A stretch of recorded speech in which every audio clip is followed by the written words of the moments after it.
बिस्मिल्लाहिर्रहमानिर्रहीम। नाजरीन, hit story के साथ में हूं शमशाद मगर। नाजरीन, वैसे तो अब फ्रॉड, करप्शन, नौसरबाजी कोई खबर नहीं रही, लेकिन आवाम की आगाही के लिए, आवाम के शऊर के लिए खबर देना भी जरूरी है। ये कैपिटल वैली जो Islamabad new airport top city के पास इन्होंने अपना डेरा जमाया था, इन्होंने भी तकरीबन 10 अरब रुपए का चूना मुबैना तौर पर आवाम को लगा दिया है।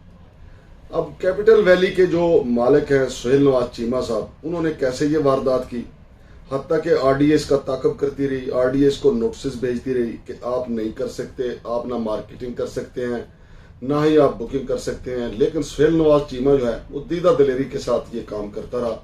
बुनियादी वजह यह है कि जब इसने इस वारदात का आगाज किया सुहेल नवाज चीमा ने, तो उस वक्त पिंडी के एक साबिक कमिश्नर थे, उनकी इनको पुष्टपनाही हासिल थी। साबिक कमिश्नर निचले अमले को फोन कर देते थे, ताकि आरडीए तक को वो फोन कर देते थे कि सुहेल नवाज चीमा को ये वारदात करने दी जाए। और ज्यादातर बड़ी वारदातें जो हैं बड़े लोगों की पुष्टपनाही में ही होती हैं। सुहेल नवाज चीमा कैपिटल वैली के नाम पे ये जो वारदात उन्होंने की है, ये उसी साबिक कमिश्नर की वजह से की है। और नाजरीन, आप हैरत ज़दा जरूर होंगे कि इस सोसाइटी के पास जो रिकॉर्ड है, आरडीए के रिकॉर्ड के मुताबिक इनके पास सिर्फ 102 कनाल जमीन है। और आप ये भी जान के हैरत ज़दा होंगे कि मौसूफ ने 20,000 जो प्लाट है वो फरोख्त कर दिए, यानी फार्म इन्होंने फरोख्त कर दिए हैं मार्केट में। प्रॉपर्टी डीलर भी इनके सहूलतकार हैं। और ज्यादा बड़ा जुर्म जो है, चूंकि प्रॉपर्टी डीलरों के साथ ये मिल के वारदात होती है, तो सुहेल नवाज चीमा ने प्रॉपर्टी डीलरों के साथ मिलकर अवाम को तकरीबन 10 अरब रुपए का चूना लगा दिया। लेकिन नाजरीन, मैं आपको ये भी बताऊं कि ये सुहेल नवाज चीमा, इसने अपनी इस वारदात के लिए पाकिस्तान के मारूफ एंकर आफ्ताब इकबाल के नाम का सहारा भी लिया। आफ्ताब इकबाल को इन्होंने ये शो किया गया कि आफ्ताब इकबाल जो है उन्होंने यहाँ पे सरमायाकारी की है। आफ्ताब इकबाल चूंकि एक ब्रांड है, जाहिर है शोबिस का, और एंकर्स की दुनिया में भी उनको बड़ी इज्जत की निगाह से देखा जाता है। जब इन्होंने अपनी मार्केटिंग करते हुए उनकी तस्वीर लगाई, तो जाहिर है लोगों ने एतबार भी करना शुरू किया, लोगों ने यहाँ पे इन्वेस्टमेंट भी करना शुरू कर दी। लेकिन आप यकीन माने कि आफ्ताब इकबाल साहब से मेरी बात हुई है टेलीफोन पे, उनका ये कहना है कि माविर साहब, मुझे तो इन्होंने बुलाया था सिर्फ ओपनिंग सेरेमनी पे बतौर चीफ गेस्ट, और मैं बतौर मेहमान खसूसी गया था। और अगर मेरे पास इतना सरमाया हो तो मैं खुद कोई ऐसा बड़ा कारोबार कर सकता हूँ, तो मुझे किसी के साथ सरमायाकारी करने की क्या जरूरत है। ये बात आफ्ताब इकबाल साहब की दुरुस्त है, लेकिन इस ठग्स के टोले ने उनका नाम भी बेदर्दी से इस्तेमाल किया है और लोगों को ये बावर करवाया। प्रॉपर्टी डीलरों के मुंह से मैंने खुद सुना है कि आफ्ताब इकबाल ने यहाँ पे सरमायाकारी कर दी है। देखें, मेहमान खुसूसी तो हमारे चीफ जस्टिस ऑफ पाकिस्तान यहाँ वकला हाउसिंग सोसाइटी में भी गए थे, लेकिन वो वकला हाउसिंग सोसाइटी भी अब तक जो है वो पाया तकमील तक नहीं पहुंच सकी, बल्कि वहां खून खराबा हुआ, लड़ाई झगड़ा हुआ, खुल्ला फायरिंग हुई। चीफ जस्टिस ऑफ पाकिस्तान ने, मैं वहां मौजूद था, ये तकरीर की थी कि इस सोसाइटी, ये वकला की सोसाइटी है, इसमें कोई किसी किस्म की कोई रुकावट न डाली जाए। लेकिन रुकावटें भी डाली गई, वहां पे धोखा भी हुआ। बहरहाल वो जो भी हुआ वह अलग स्टोरी है। लेकिन यहाँ पे आफ्ताब इकबाल को बतौर चीफ गेस्ट बुलाकर जिस बेदर्दी से उनका नाम इस्तेमाल किया सुहेल नवाज चीमा ने, वो एक अलग से एक वारदात है। और मैं समझता हूँ कि जनाब आफ्ताब इकबाल साहब को चाहिए कि इनके खिलाफ हितक इज्जत का दावा करें, इनके खिलाफ मुकदमा करें, चूंकि सोशल मीडिया पे अब भी ये आफ्ताब इकबाल साहब की नाम और उनकी तस्वीर का इस्तेमाल कर रहे हैं। लेकिन नाजरीन, आपको ये भी बता दूं कि इनके खिलाफ पहले एफआईआर हुई, इन्होंने मैनेज करके वो एफआईआर कैंसिल करवा ली। मुद्दई कौन था उसमें? आरडीए। फिर आरडीए ने इनको नोटिस दिए कि आपने हमारे साथ मुआहदा किया था, स्टाम्प लिख के दिया था। साबिक कमिश्नर जो इनके पुष्पना थे, उनकी मौजूदगी में इन्होंने स्टाम्प लिख के दिया कि हम ना मार्केटिंग करेंगे ना बुकिंग करेंगे जब तक हमारे पास मतलूबा जमीन नहीं पूरी हो जाती। लेकिन स्टाम्प की कौन कदर करता है? स्टाम्प के बारे में तो ये प्रॉपर्टी डीलर जो है, खासतौर पे ये लैंड माफिया, जो नौसरबाज माफिया, ये उसको कहता है कि ये कागज का एक टुकड़ा है, जब मर्जी उसको फाड़ दो। साबिक कमिश्नर की मौजूदगी में सुहेल नवाज चीमा ने लिख के दिया कि ना ये मार्केटिंग करेंगे ना ये बुकिंग करेंगे। लेकिन इन्होंने मार्केटिंग भी की, इन्होंने बुकिंग भी की। तो गुज़िश्ता रोज आरडीए ने उस स्टाम्प पेपर की बुनियाद पर एक और पर्चा करवाया। उनका ये कहना है कि सुहेल नवाज चीमा ने हमें लिख के दिया था कि ये मार्केटिंग भी नहीं करेंगे, बुकिंग भी नहीं करेंगे, लेकिन इन्होंने 102 कनाल जमीन पे 20,000 प्लाट बेच दिए। नाजरीन, ये खुल्ला वारदात है। ये कोई पहली वारदात नहीं है। जैसा मैंने आपको शुरू में कहा कि अब ये फ्रॉड और करप्शन नौसरबाजी कोई खबर नहीं रही। लेकिन आवाम की आगाही के लिए आवाम को यह भी बताना जरूरी है कि ये प्रॉपर्टी डीलरों का जो नेटवर्क है, सबसे बड़ा प्रॉब्लम ये है, यही आवाम को जो एंड यूजर है उसी को ये शीशे में उतारते हैं, उसी को यकीन दिलाते हैं कि जनाब वहां पे फलां ने सरमायाकारी कर दी है, फलां बड़ा ताकतवर आदमी वहां पे आ गया, बड़ा मोतबर आदमी वहां पे आ गया। तो इस तरीके से ये सब कुछ करके फिर उस बंदे को अपनी फाइल बेच देते हैं, फिर वो बंदा सारी उम्र के लिए बैठ जाता है, फिर उनको कुछ नहीं मिलता।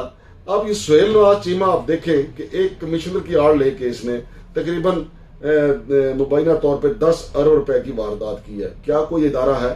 एंटी करप्शन का महकमा भी मौजूद है, FIA भी मौजूद है, NAB भी मौजूद है, यानी सब कुछ होने के बावजूद हमारा RDA जो है वो उनके लोग जो हैं वो ऐसी तमाम सोसाइटियों को नोटिस भेजते हैं, फिर नोटिस पे जब कार्रवाई नहीं होती, वो नहीं मानते, फिर वो FIR दिलवा देते हैं। अच्छा, आप ये देखें कि RDA सरकारी इदारा है, RDA की मदय्यत में जो पर्चे दर्ज होते हैं उनको ये लैंड माफिया नौसरबाज ग्रुप जो है वो कुछ भी नहीं समझता। आज तक जितनी भी FIRs करवाई हैं RDA ने, वो एक में भी कामयाब नहीं हो सका कि इस माफियाज को टोकरे के नीचे ले आए, कानून के टोकरे के नीचे, बल्कि ये जो माफिया है ये उस टोकरे को तोड़ के बाहर आ जाता है, ये उस टोकरे को समझता ही कुछ नहीं। सुहेल नवाज चीमा जो है अब इस माफिया में, इस नौसरबाज ग्रोह में एक उम्दा इजाफा आप कह सकते हैं, एक बड़ा इजाफा है, क्योंकि इसने भी वही रूट अख्तियार किया है जो किंगडम वैली वालों ने अख्तियार किया था और रुडन वालों ने अख्तियार किया था, अब्दुल्ला सिटी के आसम अजीज ने अख्तियार किया था। यानी ये एक वारदात है मुसलसल जो चक्री के ऊपर पूरी तरह फैली हुई है। बल्कि रावलपिंडी इस्लामाबाद में अगर आप देखें तो CDA भी अपनी इलीगल हाउसिंग सोसाइटीज का जिक्र कर चुका है, उसका इश्तिहार दे चुका है। RDA ने भी अपनी 50-60 हाउसिंग सोसाइटियों का इश्तिहार दिया था कि ये इलीगल है। लेकिन उसके बावजूद अवाम इनके क्यों धोखे में आ जाते हैं, उसकी बुनियादी वजह यह है कि प्रॉपर्टी डीलर जो हैं वो अपने अजीजों का जानने वालों को लालच देकर फंसा लेते हैं, फिर उनको 1-2 फाइलों में चूंकि वो प्रॉफिट भी दे देते हैं, जैसा डबल शाह किया करता था। डबल शाह मरहूम के बारे में मशहूर था कि वो पैसे लेता था, फिर उनको प्रॉफिट भी डबल दे देता था, फिर लोग जब उसके एतबार में आ जाते थे तो पैसे भी उसी के पास रहने देते थे, उधर ही डबल हो जाते थे। इसी तरह ये बिल्कुल उससे मिलता जुलता नेटवर्क है ये प्रॉपर्टी डीलरों का। ये उसको यही कहते हैं कि जनाब आपके इतना नफा आ जाएगा, पहले 2-4 फाइलों में उनको प्रॉफिट भी देते हैं, लेकिन फिर रफ्ता रफ्ता, जैसा कि गाने में भी कहते हैं, रफ्ता रफ्ता वो मेरी हस्ती का सामा हो गए। फिर ये प्रॉपर्टी डीलर जो है आम आदमी के जनाब अली हस्ती को मटा देने के लिए, क्योंकि उनकी तो जमा पूंजी होती है और इनके मुंह को हराम लग जाता है, और ये सारा माल जो है ऊपर जो बैठा मेन नौसरबाज सरगुना होता है। अब सुहेल नवाज चीमा जो है एक नया सरगुना है, कैपिटल वैली जो है इसके फ्रॉड का मुंह बोलता सबूत है। लेकिन हम प्रोग्राम कर सकते हैं, हम आपको बता सकते हैं कि जनाब ये फ्रॉडी ग्रोह है, ये 2 नंबर हैं, ये नौसरबाज हैं, लेकिन अवाम फिर इनके चकमे में आ जाते हैं, अवाम फिर इन पे यकीन कर लेते हैं। इससे पहले हमने कितनी हाउसिंग सोसाइटियों को बताया, लेकिन अवाम फिर उन पे एतबार कर लेते हैं। कम से कम अवाम जो है, अब मैं अवाम से कहता हूं जिन्होंने इन्वेस्टमेंट की हुई है या नहीं की हुई, RDA के दफ्तर जाएं, उनसे जाके पूछें कि इस नौसरबाज ग्रुप के पास कितनी जगह है। 102 कनाल, पहले 56 कनाल का इन्होंने जमा करवाई थी, अब 102 कनाल की, और वहां पे ये जाहिर ये कर रहे हैं कि हमारा 5000 कनाल जमीन पे कब्जा है। लेकिन अगर बिल फर्ज 5000 जमीन पे कब्जा वैसे तो है नहीं है, अब अगर 5000 कनाल इनके पास जमीन है तो फिर इर्द गिर्द मौजूद जो सोसाइटियां हैं, बेशुमार वहां हाउसिंग सोसाइटियां हैं, टॉप सिटी है, मुमताज सिटी है, और जो हाउसिंग सोसाइटियां हैं, फिर उनकी जगह किधर गई? यानी उनकी जगह को भी ये अपनी जगह शो कर रहे हैं कैपिटल वैली वाले। तो नाजरीन, ये एक और फ्रॉड है, FIR हो गई है, मुलजमान गिरफ्तार नहीं होंगे, क्योंकि इससे पहले 2-4 दफा RDA वालों ने कोशिश की है। RDA, मैं समझता हूं कि RDA की जो FIR है दर हकीकत रावलपिंडी पुलिस के लिए वो सोने की कान साबित होती है। RDA वाले मुद्दई बनते हैं, 2-4 जगह पे RDA वालों को हफ्से बेजा में रख कर इस माफिया ने मारा पीटा भी, फिर भी RDA वाले कुछ नहीं कर सके। और अब तो इस लैंड माफिया का अच्छा खासा जो है हाथ खुल गया RDA के ऊपर, क्योंकि इनको पता है कि ये जो मर्जी कर ले, FIR दे ले, हम इनको मार भी लें, ये हमारा कुछ नहीं कर सकते, क्योंकि रियासत के इदारे कमजोर हैं, RDA बहुत कमजोर है। और पुलिस जो है बजाय इसके कि रियासती इदारे का साथ दे, RDA का साथ दे, वो दूसरी तरफ से अपना जनाब अली सुहेल नवाज चीमा चट्ठा जो है उनसे पैसे पकड़ दिया और फिर FIR उनके लिए सोने की कान बन जाती है। तो पिंडी पुलिस को मुबारक हो, RDA ने एक और FIR करवाई है। अब देखते हैं कि ये रावलपिंडी पुलिस इस FIR को कितने में बेचती है, लेकिन मुलजमान के खिलाफ कार्रवाई नहीं होगी। बस ये आपको इतला देना थी कि ये 2 नंबर गिरोह का वारदात है, और इस हवाले से मजीद जो मालूमात आ रही हैं वो भी आपके साथ शेयर करेंगे।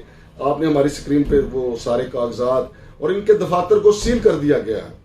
अब RDA ने जुर्रत का ये मुजाहरा किया। RDA पहले भी सील करके आता है, इससे पहले भी इनको सील किया गया था। नाज़रीन, उधर RDA सील करके आता है, ये गिरोह जो है, सरगने जो हैं, फिर उस सील को खुद तोड़ लेते हैं। तो सवाल ये पैदा होता है, कानून कहाँ है? कानून तो कहीं भी नहीं। कानून बिल्कुल जो है वो एक इनके कोठे की तवायफ की शक्ल अख्तियार कर गया। तो नाज़रीन, आपको मजीद भी बताएंगे। आपने देखा कि इनके खिलाफ कार्रवाई हो रही है। RDA को अल्लाह पाक और हिम्मत दे, जुर्रत दे, लेकिन RDA की जो भी कार्रवाई होती है वो दरहकीकत पुलिस, FIA, एंटी करप्शन वालों के लिए दिहाड़ियों का बायस बनती है। अब इस FIR के जुमरे में FIA की भी दिहाड़ी लगेगी, पुलिस की भी दिहाड़ी लगेगी, एंटी करप्शन की भी दिहाड़ी लगेगी, लेकिन दिहाड़ी कहाँ से लगेगी? अवाम की जेब से। अवाम को लूटा जाएगा। शमशाद मांगड़ को इजाजत दीजिए। अल्लाह हाफिज।